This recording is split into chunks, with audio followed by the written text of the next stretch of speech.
Hey everyone, and welcome to Return of the Living Geeks. This is a podcast where we just have a blast geeking out about our favorite shows, both old and new. And I am your host, Michael Vaughn. I'm a writer for Geek Vibes Nation, and my previous bylines include Films in Review, Scream Magazine, and AMC's The Bite. And I'm also the author of a little book called The Ultimate Guide to Strange Cinema, which I will link that in the description. But yeah, it's pretty awesome. And we are talking American Werewolf in London and The Howling with a very special guest on Andre Couture, So who, special. I've been here many times. but still very special. And Yeah. you are always in constant peril because there's always something horrific behind you. Like right now, there's It, I find that that's the most comfortable I find myself. there you So, go. and at least like the heat's on. I can breathe. My favorite music is playing. So, don't call the cops or anything. Oh, is that an elf shirt? It is, yeah. It's Nice. just to plug Terror Vision's well, their vinyl release of Elves, the soundtrack on Nice. vinyl is still waiting for it. I pre-ordered and they sent me a shirt. So I mean, what a time to be alive, though. exactly Right? to see Elves like get their due. I'm just waiting for the inevitable Vinegar Syndrome, TerraVision, Blu-ray Ooh, release yeah. of that.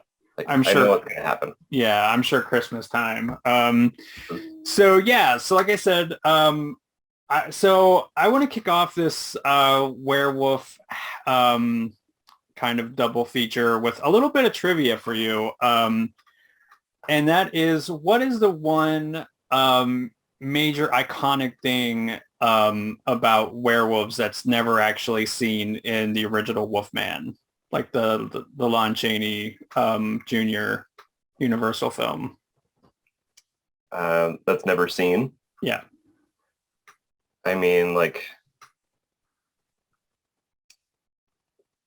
well, there's no tail. He doesn't have a tail in that one. I don't know if a tail is an iconic thing. So what's kind of amazing is you never see the full moon in the original Wolfman. Oh, that's true. Well, you see him Um, looking at it. yeah, like it's like, I mean, obviously like it's lit like it's the full moon, but you never actually see it. It's actually in the later films that they like really lean into the whole like full moon sort of transformation. But I want to start kicking off our episodes with a little bit of fun trivia. So there you go. This is like the age-old question. Which is better, or maybe just which do you prefer, American Werewolf in London or The Howling? So I kind of have my own thoughts and feelings, but since you're our regular, very special guest, I'll let you kick it off. Well, so American Werewolf in London was of the two films, like the first one that I came to, and resonated with me pretty strongly. And then I think I came around to the Howling series where I intended to watch them pretty much in succession. So starting with the first and then going through there. But I was really taken a little bit more with the Howling, where it's not as like outwardly flashy as American Werewolf in London, but it does have like its own uh, sense of humor about it. And I think over time, I'm leaning towards more of The Howling than American Werewolf. Okay. Yeah. So here's the thing. I don't I like them both for different reasons. Um, if I really had to pick one, I guess I would probably lean a little more towards American Werewolf in London. Although, again, it's like it, it just narrowly beats it out, because what I really like about The Howling, and so I know I told you this before we started recording, but I showed my husband The Howling in 4K, the Scream Factory release, like last night, and he had never seen it before.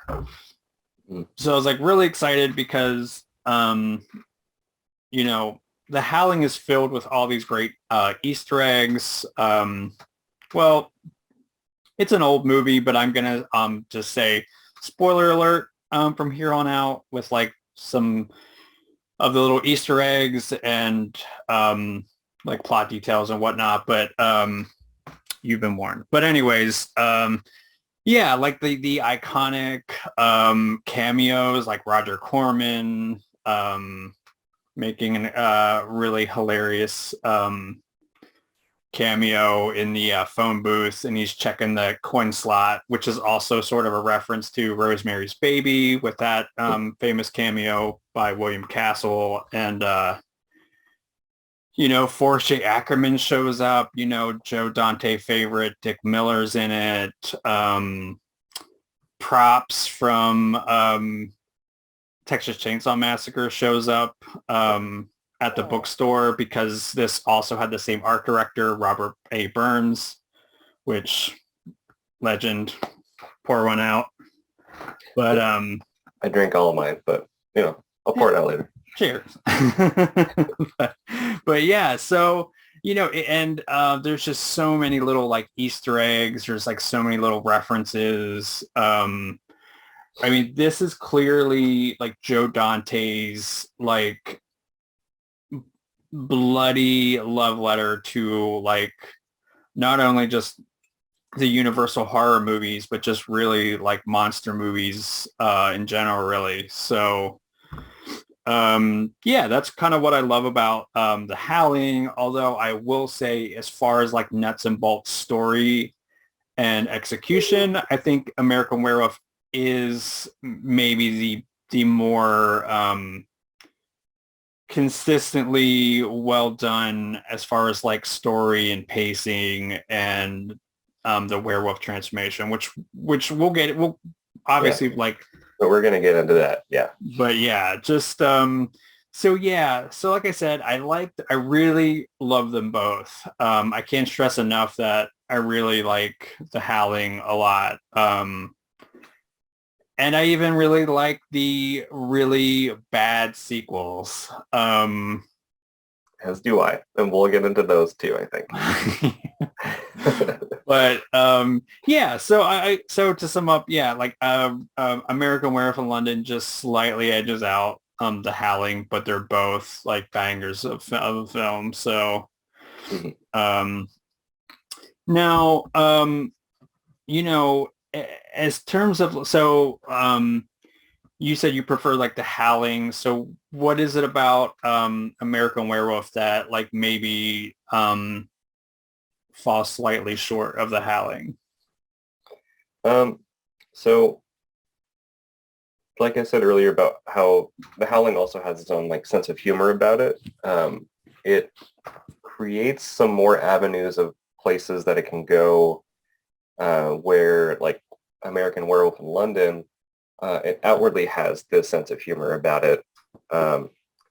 And while it does have a much more, I would say, like eclectic path that it takes over The Howling, you know, like the story progression and just the emotional places that it goes for its characters.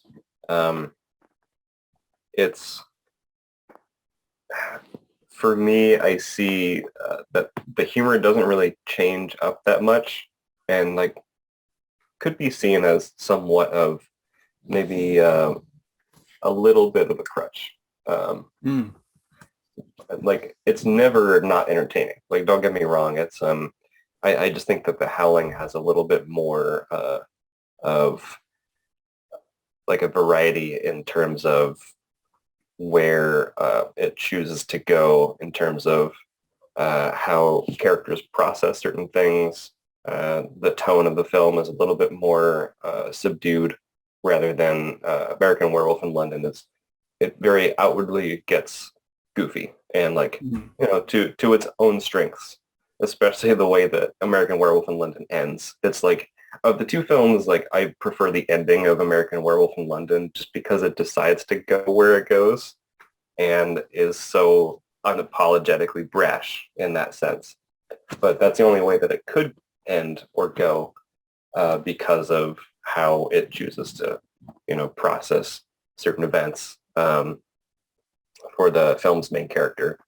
But with The Howling, it's I wouldn't say nuanced necessarily, but there's more of it creates more opportunities for itself. And I think that's why it's gotten so many sequels, as ill-advised as some of them are. But yeah, there's more for me to get, I think, out of Howling, especially on repeat viewings, where American Werewolf in London is like, oh yeah, this is how it goes. I remember this. This is great. Still love it. But The Howling, it's like you notice little things about it that you might not have before. Because like, different viewings, you have different mindsets, different points in your life when you're watching and rewatching, say, like the same movie. So I found it a little bit more, I don't know, that there's a little bit more depth to me about The Howling, in that sense. Okay. Yeah, that's totally valid. So it's really interesting because, I rewatched this last night, and the Studio Canal new restoration is amazing looking. But it's so fascinating because I always feel like, The Howling has a interesting setup and premise. I think that for me, I kind of wish they would have maybe not tipped the hat of it being like a werewolf colony so quickly. Mm. Like there's little things where, so again, like I was showing this to my husband and he had never seen it. So, almost right away, he's like, are they all werewolves? And I Yeah, I mean, know, like, it's really not that hard to sort of figure out early on, especially when, like when Dee Wallace's character is there after the opening. It's pretty clear, like you're getting a Wicker Man vibe from everyone, mhm. and yeah, it's really not too hard to piece it together. But I think that that's one of the hooks that is really interesting that I so badly wish they could have played up because, Mm. like having it be, I mean, because they do sort of like play this, and this is maybe what I don't love about The Howling so much is they spend a lot of this time on like the mystery aspect of like, I can't remember her character name, but she's like the reporter friend of Dee Wallace's character, and she's like investigating Eddie Quist, and I'm like, we already know like what's going on with that pretty much. So I'm not sure. Like it just seems like, I don't know. I mean, it just feels like, maybe a little bit laborious with that plot line. Yeah. But again, I feel like instead of maybe focusing on that, it could be like the mystery and misdirection of like what's going on in this like colony. And I will say that there are some really nice, like foreshadowing. I mean, the atmosphere in The Howling is like chef's kiss. You know what I mean? Like it's so good. Like, um, just like the night scenes, it's really foggy. I mean, you can certainly tell that Joe Dante is a huge fan of like the really gothic, almost fairy tale like quality of the old Universal horror films. Hmm. Um, but again, I kind of wish that the plot and some of the elements were maybe a little more streamlined. Where again, I feel like the whole Scooby-Doo mystery sort of thing in the middle feels a little bit shaggy. Not to, no pun intended, but Yeah. I don't know.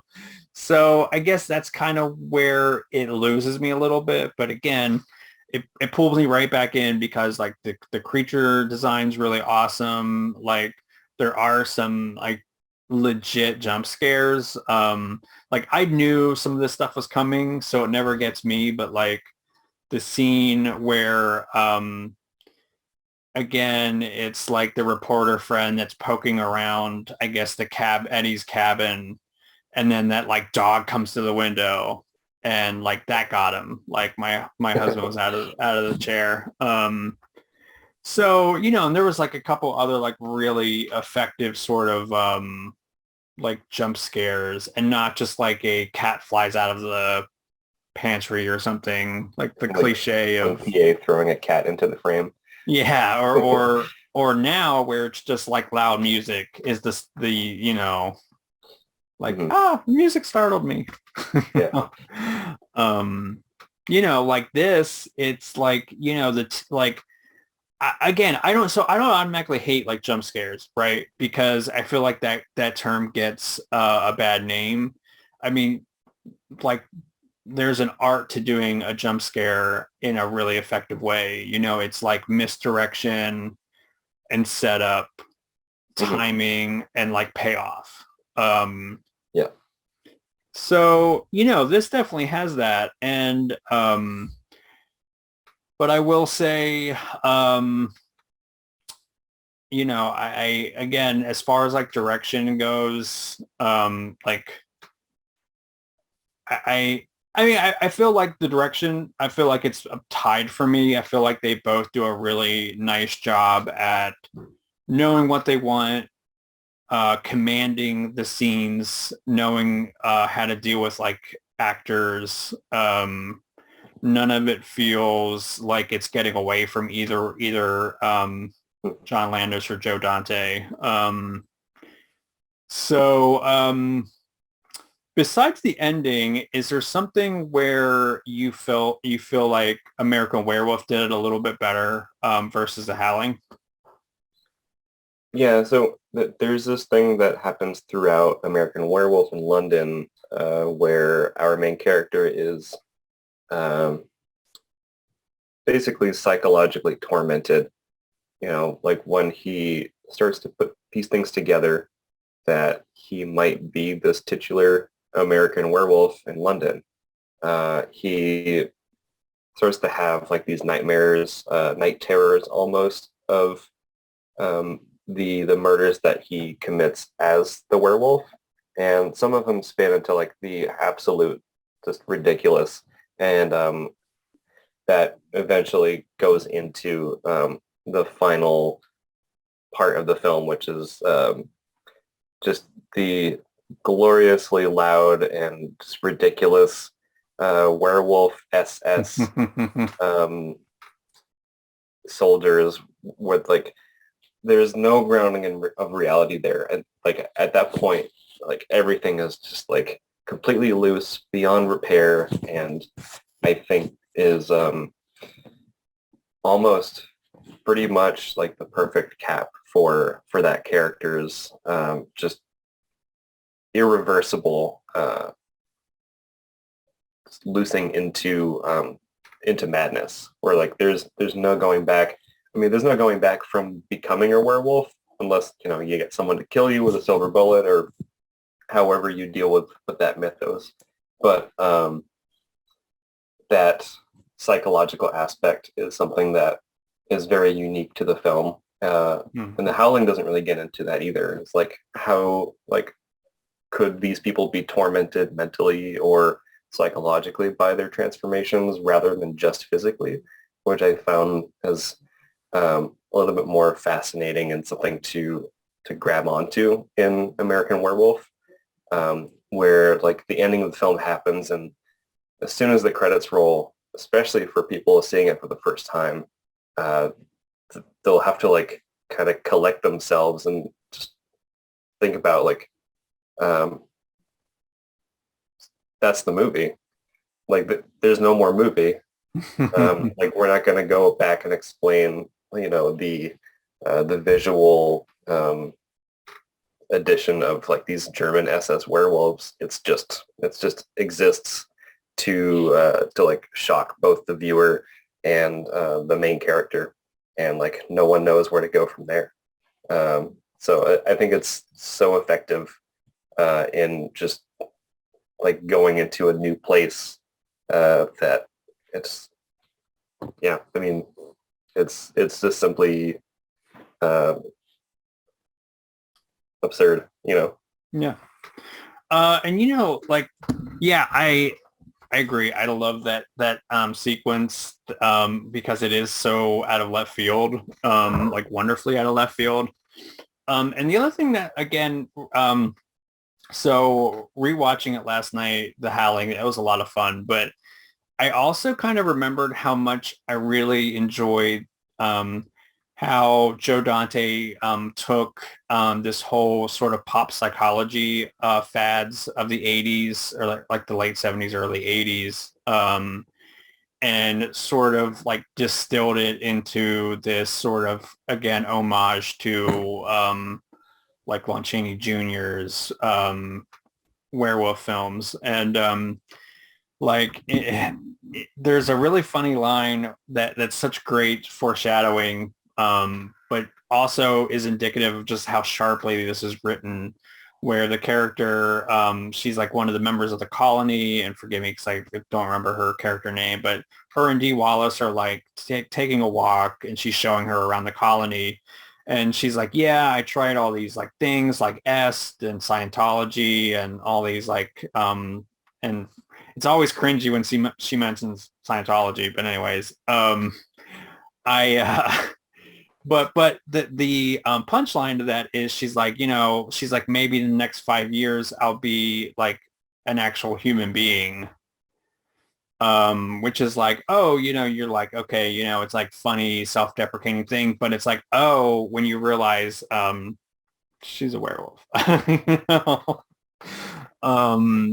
So I mean, again, it's sort of like it has this humor, but I mean, it has a really interesting sort of like hook throughout, which is like this sort of like pseudo psychology kind of fad sort of thing as a backdrop. So I think where the other aspect of where American Werewolf in London sort of slightly edges out The Howling is I really emotionally connect more with the characters in London than I do Howling. Like the character of David, like it like makes my heart bleed for that guy. Like like he loses his best friend. Like he's literally a stranger in a strange land. He is, I mean, still emotionally pretty wrought from this whole experience. And then not to mention, oh yeah, he's a bloodthirsty monster now. And like, there's that scene where he's like calling home and he like wants to say his goodbyes because he knows kind of what he has to do. And it's such a like simple scene, but I feel like it's one of the more sort of emotionally palpable scenes in the film, just because it's like, it's pretty genius how it's almost feels a little underwritten, but like therein lies the sort of the beauty of it. Like it's this like desperate, like I just want to reach out to my parents and tell them I love them before shit goes down. And yeah, gosh, that is like heart-wrenching.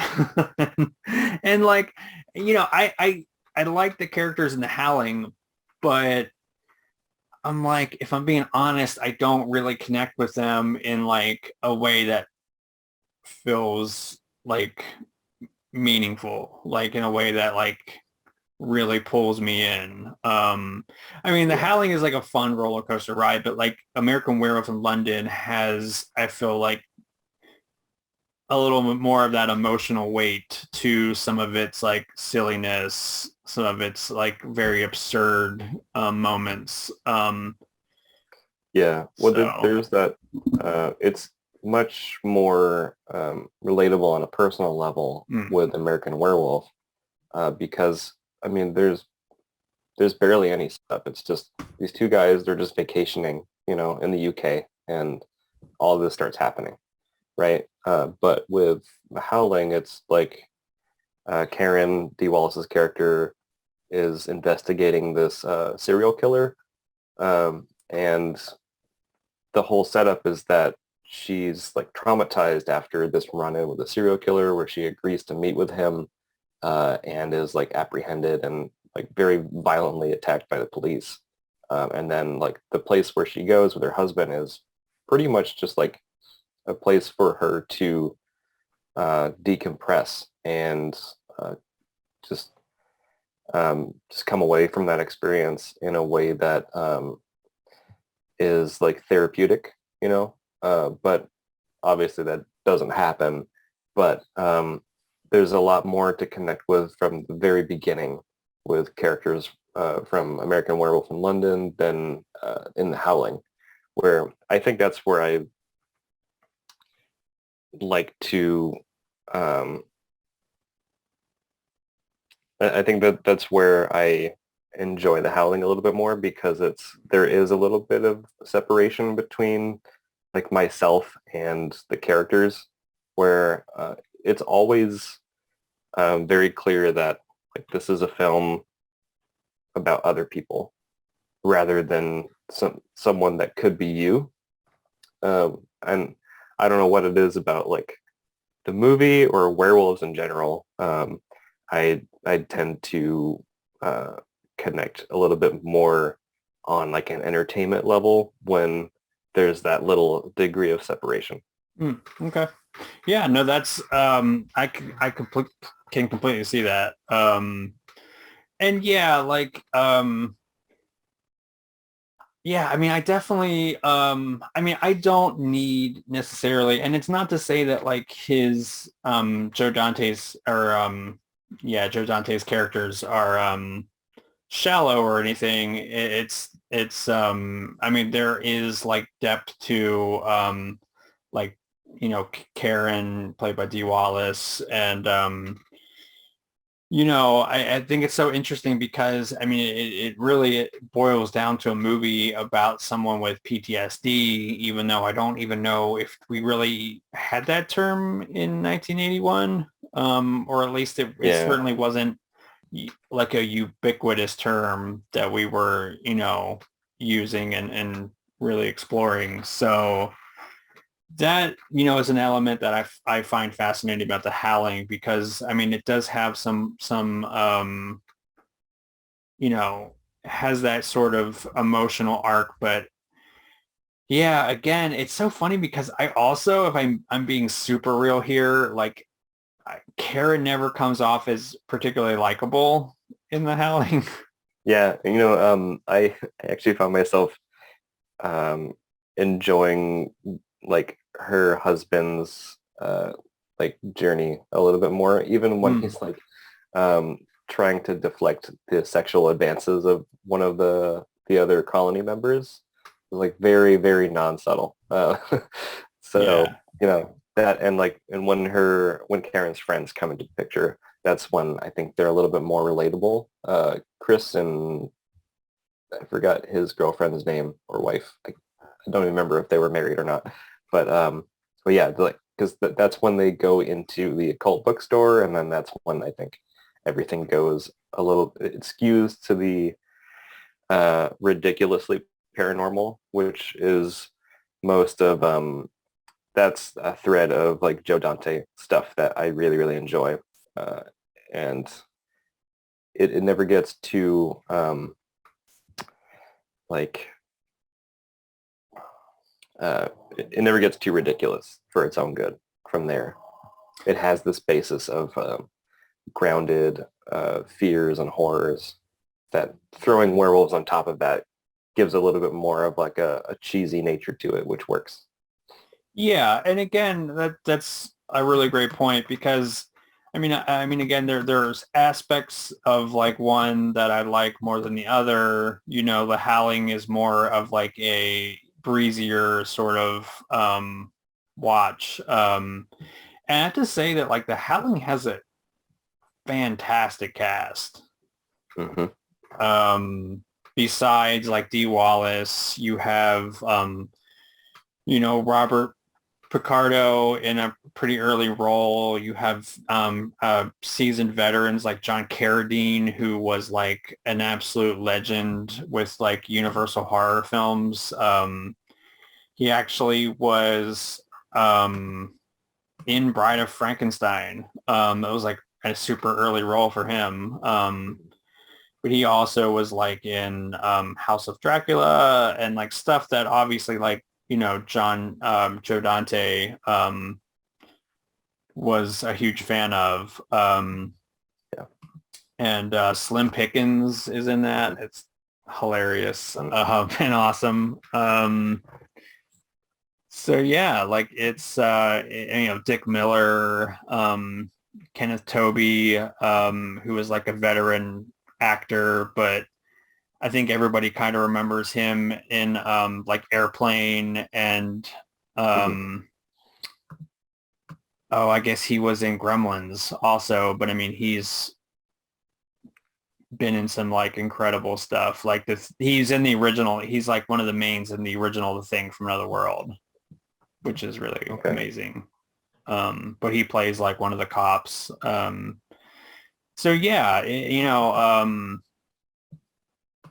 and American Werewolf in London has obviously it has like a fantastic cast. I actually got to meet David Naughton at a convention, which was really cool. And I got to meet some people from Howling too, though, which was really awesome. Not Howling also, not Howling 2. That's a whole other thing. Like, oh my God, you got to meet, wow, I almost called her Cynthia Rothrock. I'm watching too many Rothrock movies. God, what's her name? Sybil Danning. Yeah. Yes. I actually did meet her. Oh, cool. But yeah, like I got to meet Terrence H. Wickless, who did the co-writing of the screenplay, and really, really nice guy. Hold on, let me see. I can pause this for a second. Let me see if I can find it. Okay, so this is starting to feel like a Video Addict episode, but so this is my before I got the 4K, this was like my my go-to, but so as you can see, it's got some signatures on that baby. Roger Corman signed this, and Dick Miller, a friend of mine in LA, got me that autograph. And then that is Terrence's autograph, the co-writer. And then, so this is the actor that played TC. Oh, cool. Beast wishes. So that's pretty awesome. And so, I mean, I did, so I met Dee Wallace also, and I think I ended up getting like a couple signed photos. But I've been meaning to get her to sign this sometime because, I mean, it's got like Roger Corman and Dick Miller and everybody. So like, I feel like it's missing hers. But yeah, so yeah, obviously like I am a huge fan of both films though. Like I feel like, again, each one sort of has something special. I mean, The Howling just nearly sort of is my favorite, just nearly my favorite werewolf movie. Like I said, I love all the Easter eggs. I'm such a sucker for all these like references and stuff. And like, it's so cool to see Robert Burns's art direction. And again, I got to meet him, which was so cool. I so wish I could have actually interviewed him because he's pretty legendary. Like, not only did he do that work on Texas Chainsaw Massacre and The Howling, but also Reanimator and like a ton of other really cool stuff. So let's talk about the transformation. There's this really cool little bit of trivia that I actually just learned. This beauty just came out from Arrow, or it's coming out on the 15th, I believe. So Yeah, now, sometime this month. yeah, this does really feel like a Video Attic episode now. But so I'm going to be reviewing this fully on the Video Attic, but just this is has a new documentary that's really cool about the Universal werewolf movies. I mean, it's a beautifully produced, like, hour and 17-minute documentary. I mean, this thing is a beauty of a documentary. But what's kind of fascinating is about the werewolf effects. Originally, The Howling was in production first. They both came out the same year, famously, but The Howling was actually like up and running in like post-production. And so they had hired Rick Baker to do the werewolf effects. And so John Landis and Rick Baker had been talking about doing a werewolf movie for years. Like, pretty famously, John Landis wrote the script when he was 18, and it actually didn't change very much from writing it at 18 to like when he actually made it. So, in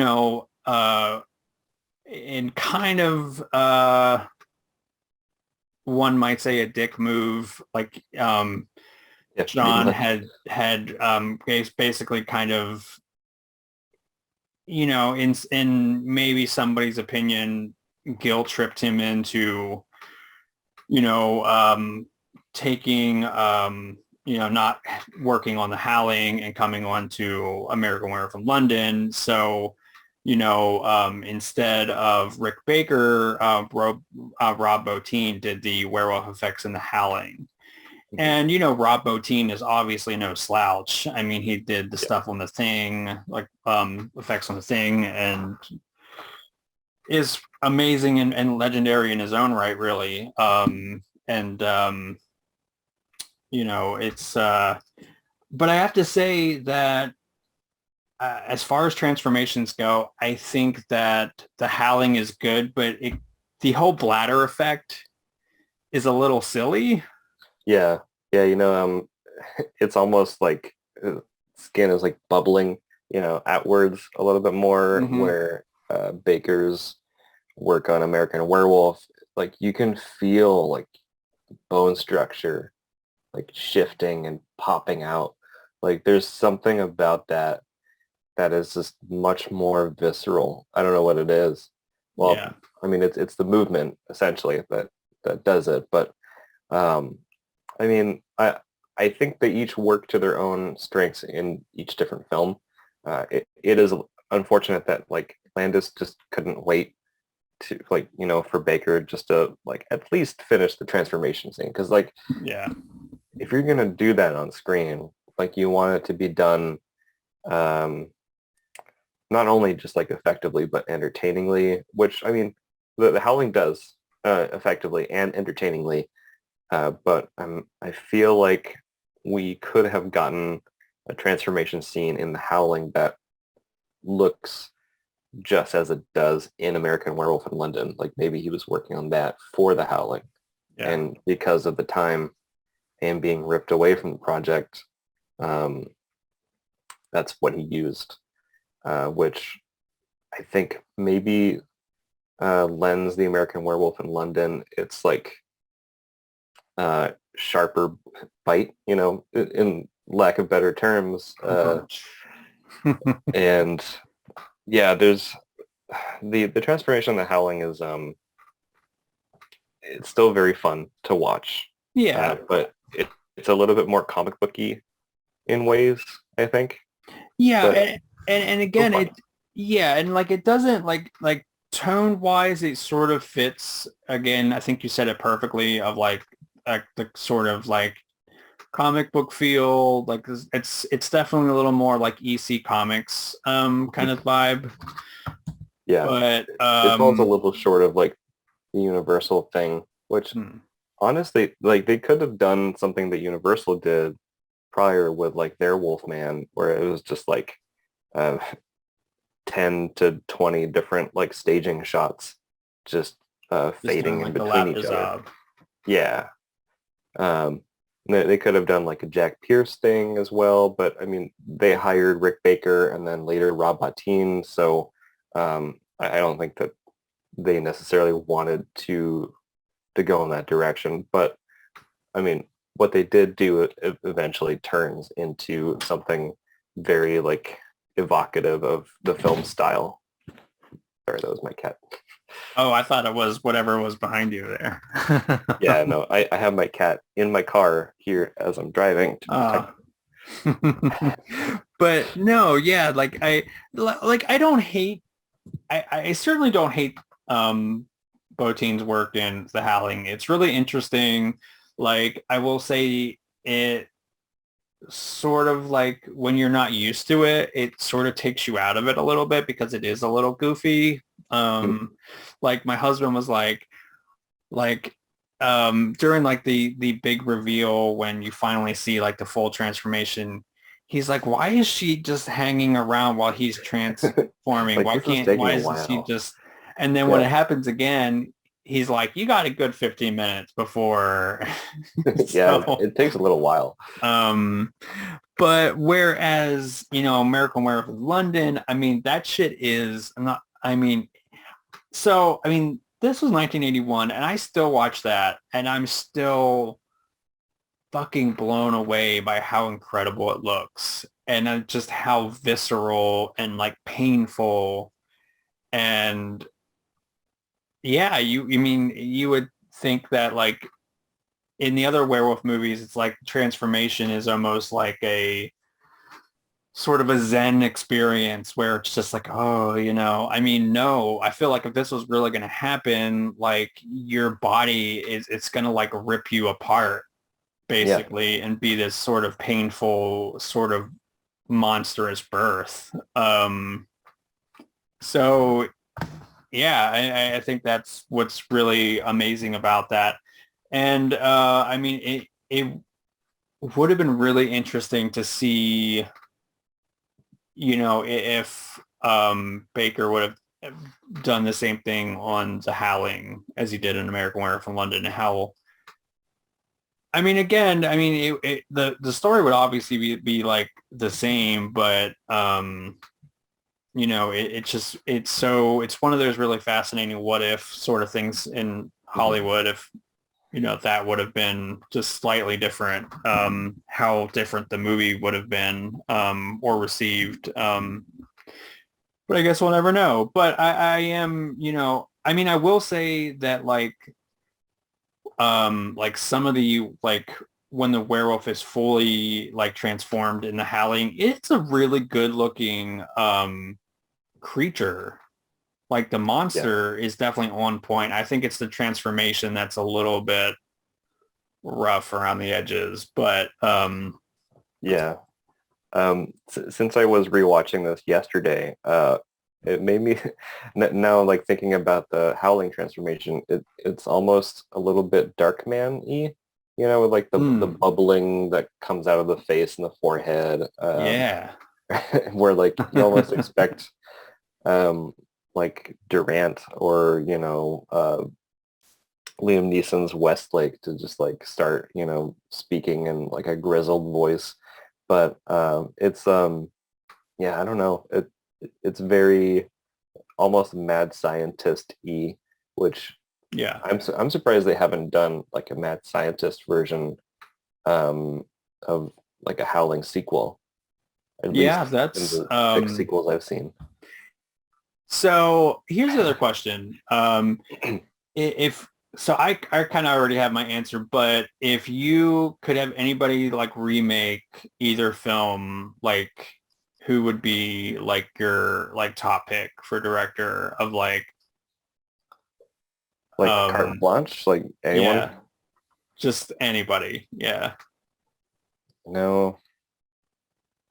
Well, or Okay. uh, I'm sorry, I was gonna say if you need a minute to think about it, I can like go into my whole um Actually, you go ahead. I have, well, is it an either or? So like American Werewolf, like pick either It could be American either Werewolf or or, both. Yeah, whichever.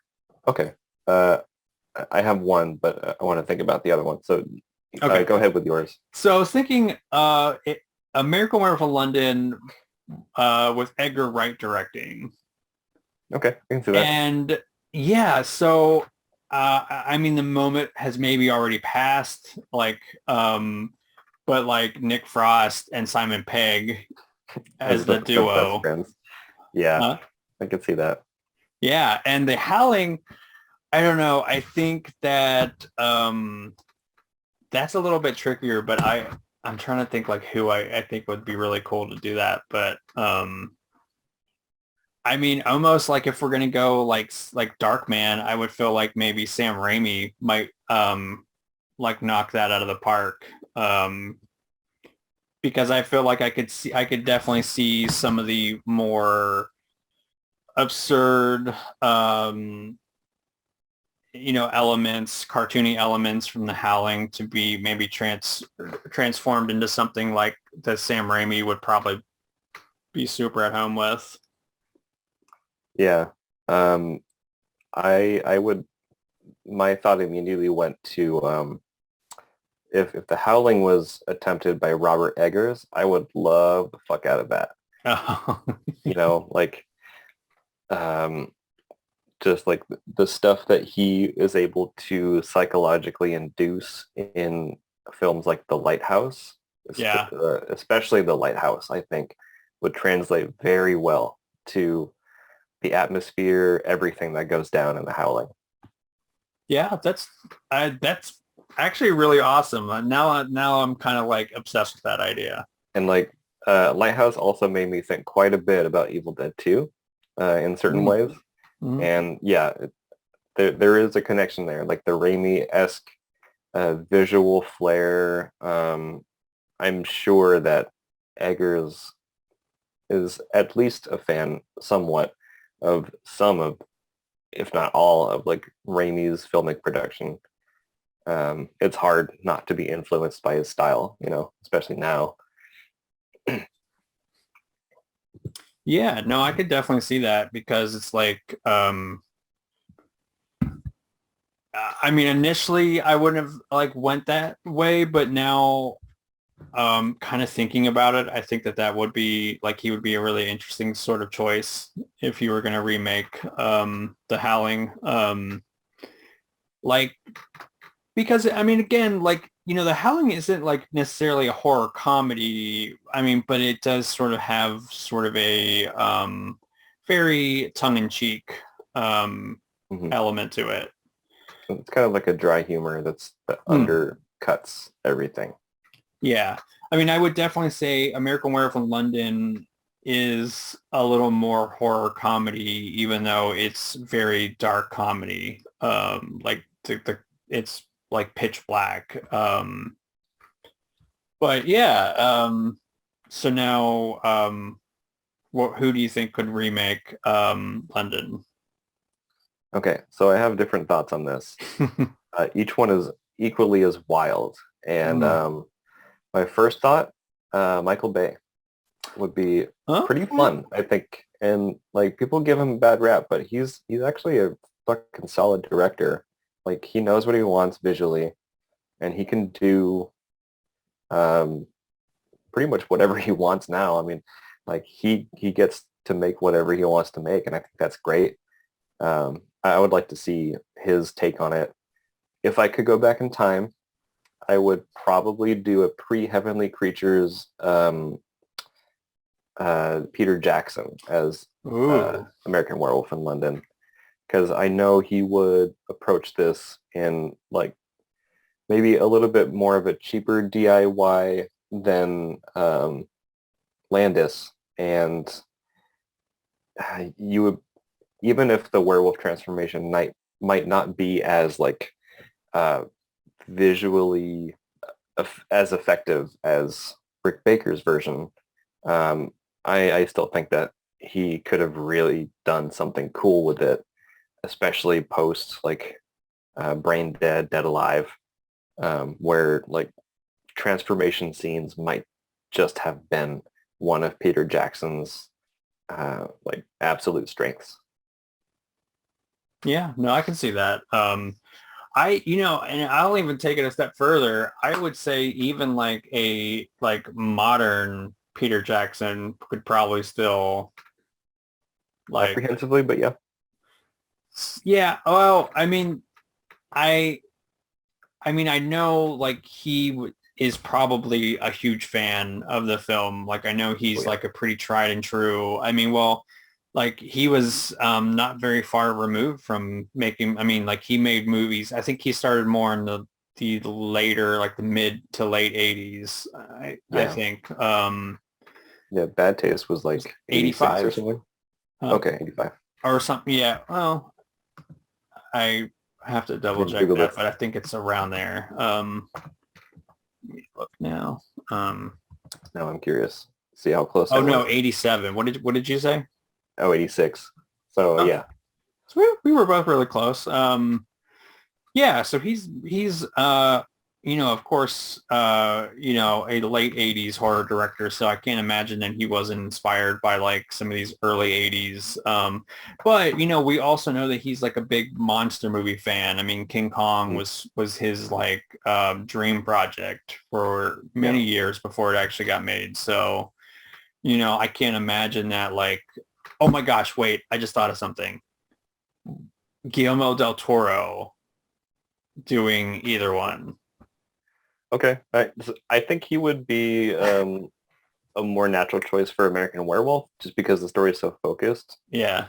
And it has that like forbidden quality that he tends to like, leaning towards the fantastical fairy tale that a lot of people associate him with.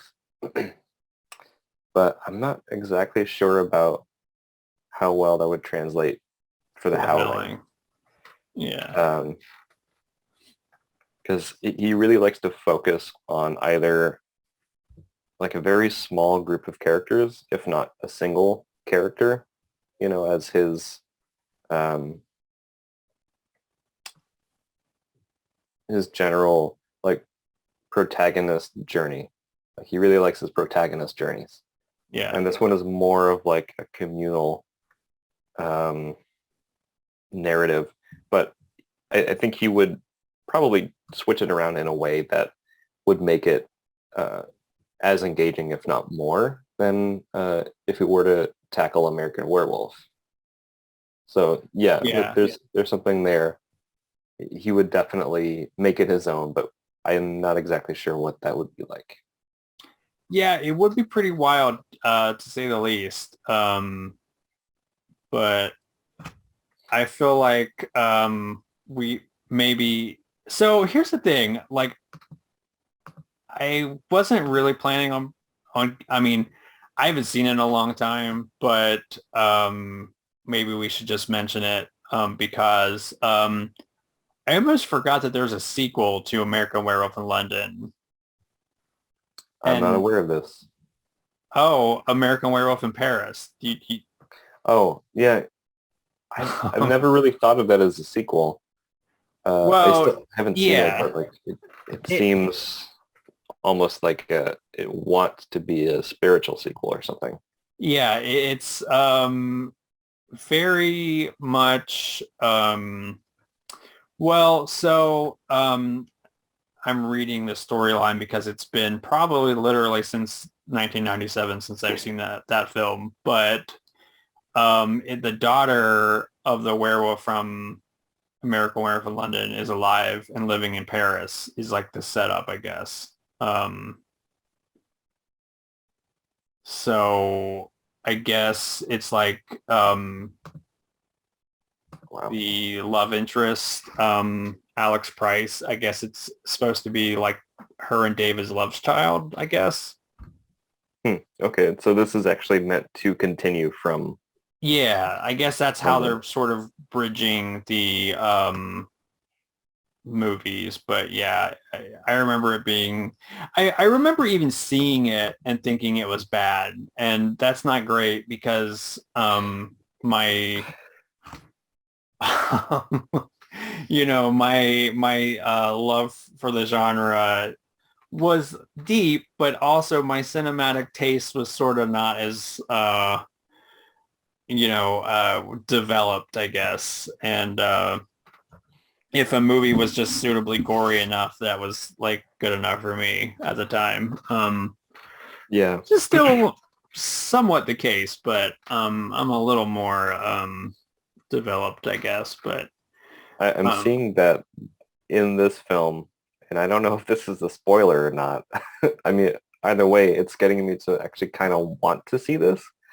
Um, I'm looking at like some letterbox, reviews and journals of it, and someone says that there's a montage set to Smash Mouth's "Walking on the Sun," where a character has sex with the mom from Modern Family on Jim Morrison's grave as he starts his first transformation while a Bush remix is playing. And now I kind of really want to see this. So, I um, mean, yeah. maybe we should just well, hey, we'll let it up to the people. Like if you really want to see us cover American Werewolf in Paris, oh, God help me. Yeah. I um, mean, I'm gonna watch it anyway. After that, like that's all yeah. I need. Yeah, I remember like the CGI being wonderfully late 90s shitty. Okay. Like they did not do like the wonderful like practical effects. It's that perfect late 90s big budget studio like CGI where like they have complete and total faith that it's going to look good. And it's like it's that 1996 through maybe even like very shortly post 2000 period where they're just relying on CGI to do what practical effects did in the past, and it just does not look good, but they pretend that it looks great. And that's one of my favorite like big budget studio attitudes of Yeah. just biting them in the ass uh, after the fact. And I will say that there's something about like 90s really shitty CGI that just like hits me so like in the nostalgias. Hmm. Um, because like I remember like remember like you've seen Spawn, right? Like Hmm. the Oh yeah, yeah. Like just how like shitty that was, but also like it's kind of hilarious now. it is. Yeah. Um, so a little story time. When I first saw Spawn, I was very young, like not the age that you would show a child this movie. I was on a road trip with my parents. I'm an only child, so it's like it's my mom, my dad, and me, driving somewhere. I completely forgot where. And it's one of those, we pulled off the road to, get a hotel or something for the night.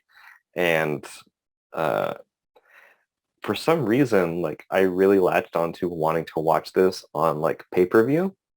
And so I insisted that we watch this movie Spawn on pay-per-view, and then we ordered a pizza. We made a whole night of it. And like, I don't think I even liked it, but I really liked having the power slash opportunity to be given this chance to watch a movie that I'm not even like part of the demographic for, or I think it was just like some weird rebellious thing in me that wanted uh, to watch this communally with my family. Like I don't know even what was going through their minds when we were watching it, other than like this is a pretty shitty movie. But I mean, it was great. I had a great time. I think it was like 7. I don't remember anything from the movie from there. I have since rewatched it, and it's just as not good as I remembered. So Yeah, but you know what I will say that absolutely slaps. There's two things that absolutely slaps about that movie. One is like like the clown makeup. I think, on John Leguizamo is, oh, well, he's fantastic. Like Yeah, he, no, he actually did. He's usually not great in movies, but he brought it. oh, oh, wow. Well, hey, Damn. no, I'm a big Super Mario Brothers fan though, and he's fucking great in that. So I Yeah, think it depends on the project. okay. And like for the most part, the movies I've seen him in is mostly not great. Wait, have you seen But Tu Wong Fu though? no, I haven't seen To Wong Fu. Okay. Um, So, I was burned with my family when we rented The Pest from Blockbuster, and then from then on, it was kind of like written in my mind that like if your movie stars John Leguizamo, it's not good. But that was oh, me when I was 8. So, yeah. it's very easy to form an opinion like that when you're that young. Um, Um, yeah, no, it's like, yeah, it's like, I mean, like he absolutely is fire in that movie, but also like the soundtrack was really good. it I was cool. remember, like that being absolutely awesome. But they keep talking about like, I mean, I thought for sure when like Deadpool was such a smash hit that they were going to. I was almost afraid that they were going to rush like a hard R-rated Spawn movie into production, and Yeah. like, where is it, guys? Like, they keep saying it's coming. Yeah, they're being really coy with it. And like at first I'm like, yeah, yeah, sure, like take your time. Like I trust you guys. And then now I'm like, I'm not sure if I do now, but like still, please take your time. It's more Yeah, of like seriously evaluate everything to its fullest, please, before you rush with this thing. yeah. Like I honestly, like it's like if they're taking this amount of time, I just hope that's indicative of them like really being faithful to the source material. But also I'm like, now with like Netflix and like HBO Max and stuff, like why not just do like a really awesome miniseries? Yeah. I was gonna make a joke that it should have like a Disney Plus series, which could be possible, but like Spawn is nothing if it's like neutered from its sociological messages and uh, the whole subtext of how and why Spawn exists. So I think HBO Max could do a really a good series. Um, with the success of Peacemaker and everything, Yeah. I I don't think it would be a bad idea if you like reached out to, hey, if the producers of Spawn are watching this right now, uh, send James Gunn a text, phone call, just There you see what go. he's up to. Oh my God, James Gunn doing Spawn would be like mind blowing. Um, James Gunn doing American Werewolf in London to go back would be pretty fun too, I think. yeah. Although, He's really good in like covering excessive violence and like yeah. still keeping like a smaller scope. Yeah, I can see that. Let me pause for like 1 second. I want to send a really quick text. You gonna text James Gunn right now? Yeah, I wish. Um, let me actually, I'll pause it real quick. Yeah, so now I kind of want to tackle some of the sequels of The Howling. Full disclosure, I have not seen all of the sequels. I think I've seen two more times than I care to admit. I mean, Oof. listen, it's bad, and I can't justify it. I can't justify it being like a movie that someone should watch, but I do love how fucking bananas it is, It and goes in some weird places. Yeah. it really does. And Christopher Lee in these like punk glasses and that club scene is Yeah. just mwah. I mean, like that's the best part of the movie, and that's the very beginning. I mean, like I do enjoy the scene where what Reb Brown's character like tries to infiltrate like this werewolf base and then like there's a dwarf that he's working with, and like he Mm. actually uses him as a distraction, which is like it's such a weird sequence. Like that's another highlight, but it's for me there's not really that many highlights from Yeah. Howling 2. I know Um, it has quite a bit of a cult following, but I don't think I like it as much as those people do. yeah, I mean it's fun. Like I even for some like impulse buy reason, I actually have an original Howling 2 poster. It's a Um, cool poster. yeah, it definitely is like it's way better than the movie. um, but yeah, so okay, as far as the sequels that I've seen, so I've definitely seen two, and I've seen like three and four. After that, I've not seen them. Okay. So I'm going to. So I've seen 1 through 7, and um, the interesting thing about 4, I think it's Howling 4, subtitle The Original Nightmare. Both the Joe Dante's Howling and Howling 4 are based on the same book. Mm. Um, and Howling 4 is actually more of a um, um, it's more of a faithful adaptation to the book than the original Howling movie is. Like the whole thing with um, this society that Joe Dante sets up in the first Howling movie, like none of that's in the book. Like it's all just a creation for the film itself, and it actually kind of like makes sense that he did what he did for his Howling versus 4, where there's really just nothing going on.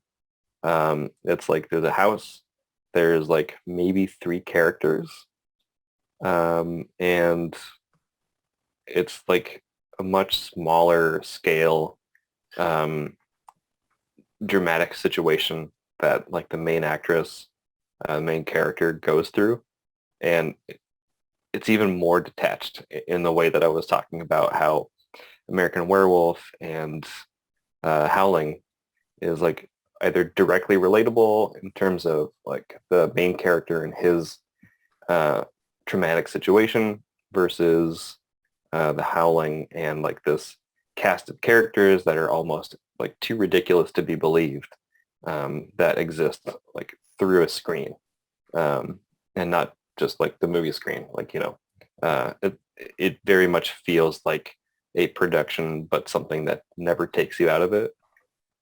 In 4, there's a little bit more of a layer there, which is harder to connect with, I think, but it's still relatively enjoyable.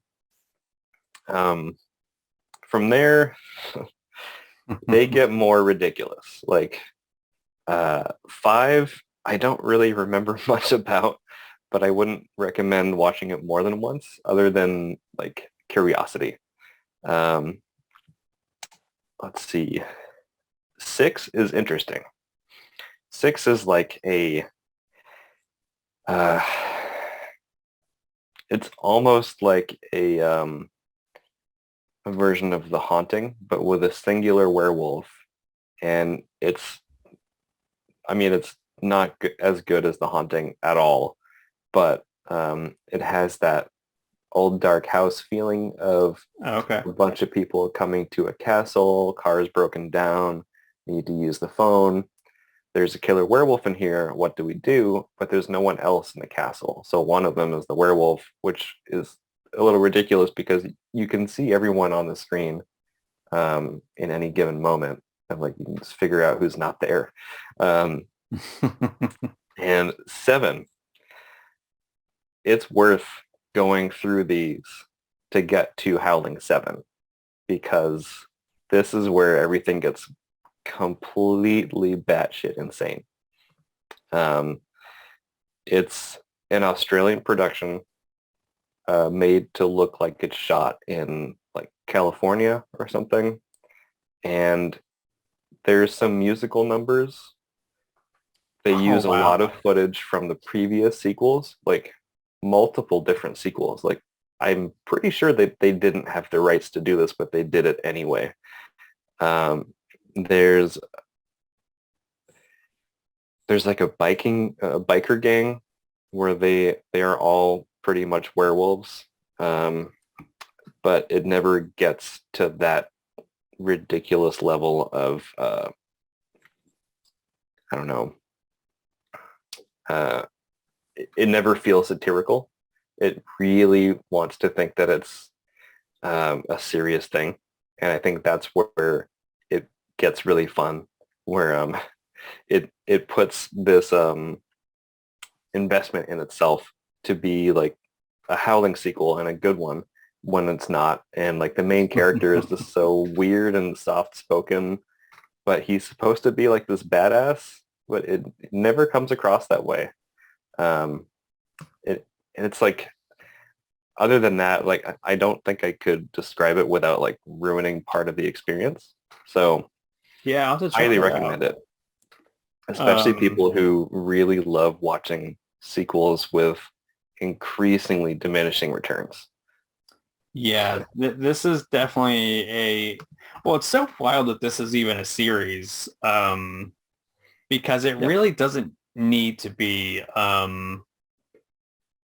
Like I almost feel like that it's kind of wild how American Werewolf in London never spawned some like pseudo sequels sooner and like went down this route. Because American Werewolf in London only has like the one sequel. I'm actually surprised that it's never gotten the like big budget reboot treatment already.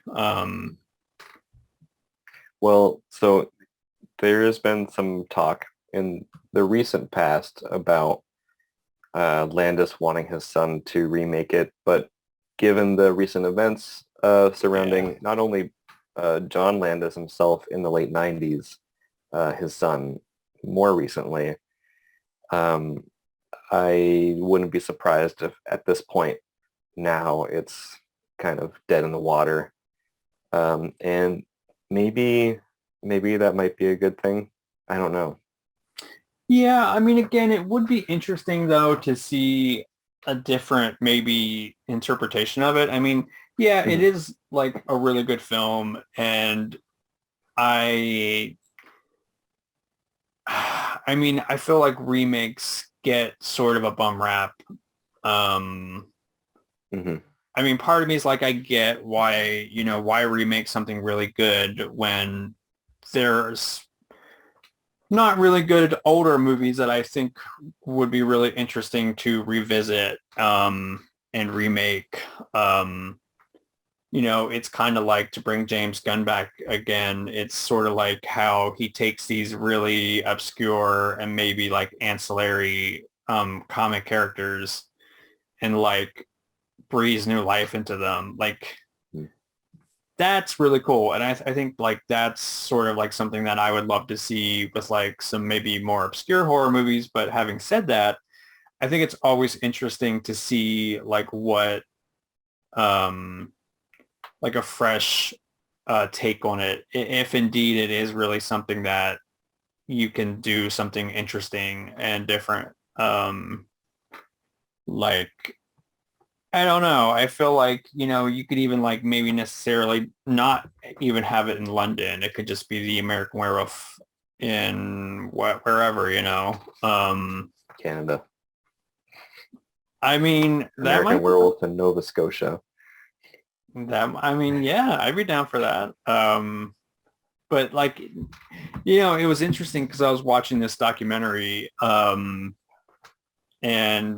they were basically saying that the only reason why it was an American Werewolf in London was, London at the time had like I guess like tax breaks, much in the way like Canada did, where, you use X amount of like British actors in your production and it would definitely stretch your budget more. So Yeah, I mean that's basically it wasn't like any grand design. It was just that's kind of where the London location came in. So I mean, essentially you could do it anywhere. Mhm. So Well, I think at this point, um, London and like the UK in general has really just kind of been its own character in regards to how everything happens in American Werewolf in London. Where like I don't think you could think of at least that film specifically and where it goes, like the final scene in Piccadilly Circus, without thinking of Piccadilly Circus or yeah, um, like the police officers and their very specific regional uniforms that also have like these werewolves underneath the helmets. And mm, I if they end up do like if they end up actually doing some kind of like revisit, reboot, remake, whatever term they're using now, for that, it would be interesting to see if they can maybe resurrect a little bit of Werewolf of London, like the pre Wolfman Universal, because there's there was a little bit of a nod in The Howling to that character. Like they were talking about a previous subject, which uh, not a subject, it was a previous case where they name Stuart Walker as one of the previous people that was involved in the situation. And Stuart Walker was the director of Werewolf of London. Um, mm. and like, I guess positing that this Stuart Walker character was either a victim of or someone else who succumbed to this sickness or like transformation, this ailment of becoming a werewolf. And I think like you could do something really interesting there by um, going back and acknowledging this early like talky history of werewolves in the UK. Like you could even call it Werewolves in the UK, and like you can make it a Howling movie. You could also make an American Werewolf in London movie. It could be Universal. You could do so many different things with it. Yeah, I mean I think that is interesting how I feel like they could do like something that, is a little more of like you said, the lore that they sort of just allude to. I mean, even like a prequel might be interesting to, I guess, either film because I feel like with the colony in the Howling, I think that that's a really interesting thing that, I mean, yeah, I mean, it definitely is kind of explained and everything nicely in the film, but I feel like that might be, I feel like that's always an aspect of it that could have been maybe explored a little more. But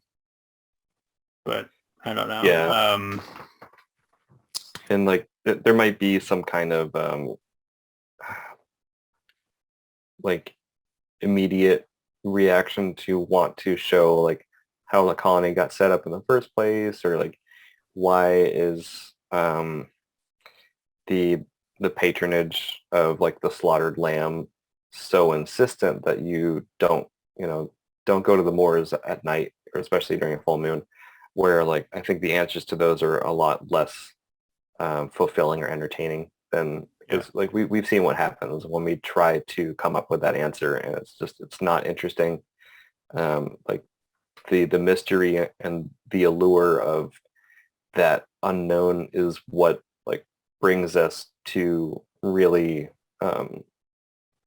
find ourselves like entertained or spooked by these things.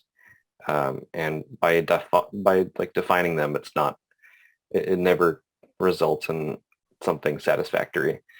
Um, so yeah, there's such like a local history in both films where you can extend that to existing even long before any of these films start for their characters, where it would be even more mysterious that like the slaughtered lamb, I don't know, has been there for way longer than anyone else thought, or that rule of not going out into the moors at night extends to maybe like the foundation of that society, which is a lot older than some people remember. Yeah. Yeah, no, I mean that's cool. I mean, I could definitely see both of those being like pretty interesting. But yeah, so I guess sort of just like wrapping up with like final thoughts. Like was there anything about either movies that you still wanted to mention or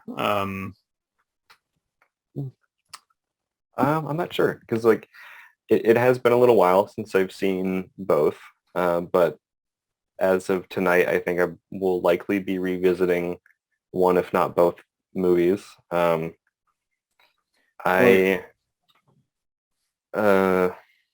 yeah, I don't know. I think there's something very slightly uh, theatrical about like The Howling that lends itself to I don't know, almost a conspiratorial lens in a way. Like, and I will go back and say that it is a little bit too bad that like you kind of figure it out really early on, like as a viewer, where I think that the whole reveal would have had a lot more impact if things were a little bit more hidden, as things sort of unfold. But that's the only really like regret almost that I have about the movie.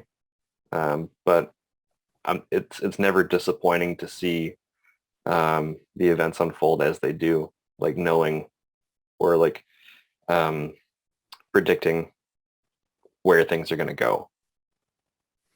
Yeah. Now, have you ever read the book that The Howling is based on?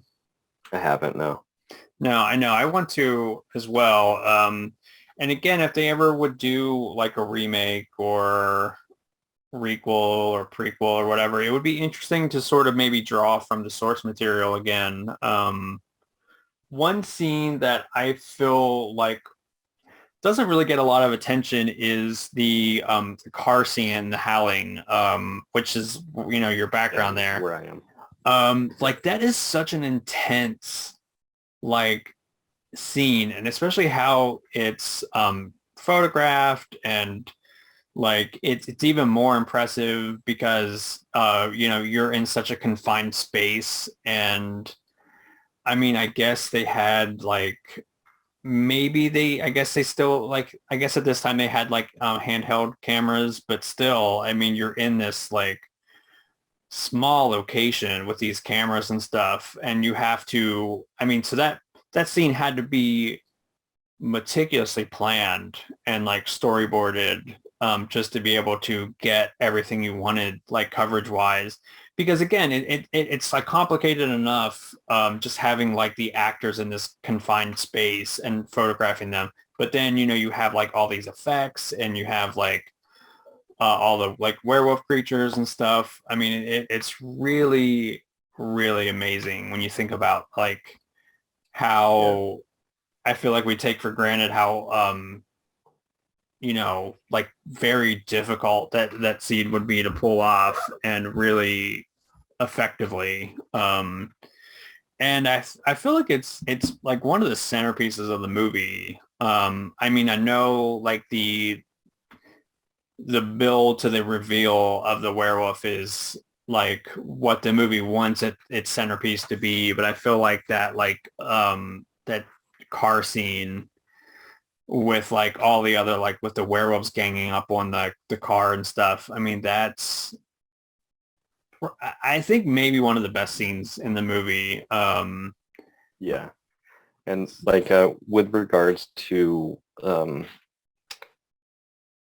like how things end up looking, I mean, like you only really need this background image behind me to kind of get a sense of like it's almost like a uniformity of like how everything just like bleeds together so well. Like the blue moonlight effect really kind of just like sells the even like the cheap nature of how the werewolves look. Like this guy behind me he looks fucking adorable. I want to pet that guy, but like the situation that Karen finds herself in where like she's being ganged up here, which I find interesting that this comes out a couple of years before Cujo, where she's in the same situation for the entire movie.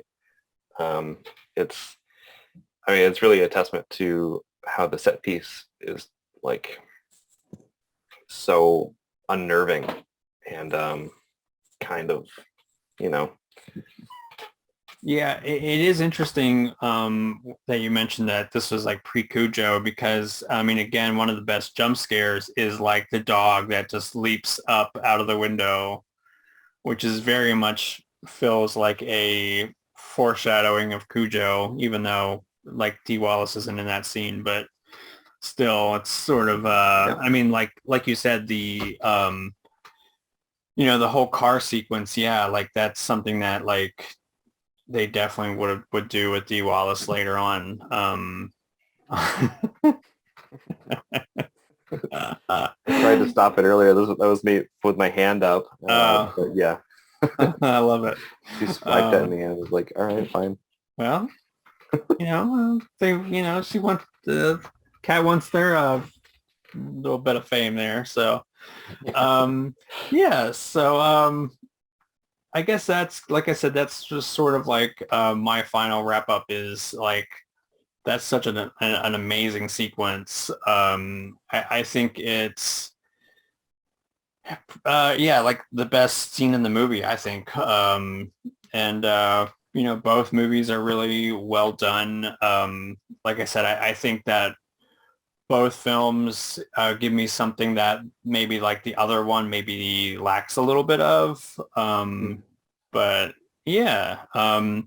So I'm gonna like leave it to the viewers to like let me know which you prefer, or if you think that they're both equally pretty awesome. So let me know down in the comments. And so if you like this video, definitely consider giving it a like and subscribe. There you go. And because we will have some more great content, and maybe we'll cover American Werewolf in Paris if if everyone's clamoring for it. I'm a glutton for punishment, so so you definitely don't want to miss that. So thanks for hanging out with us.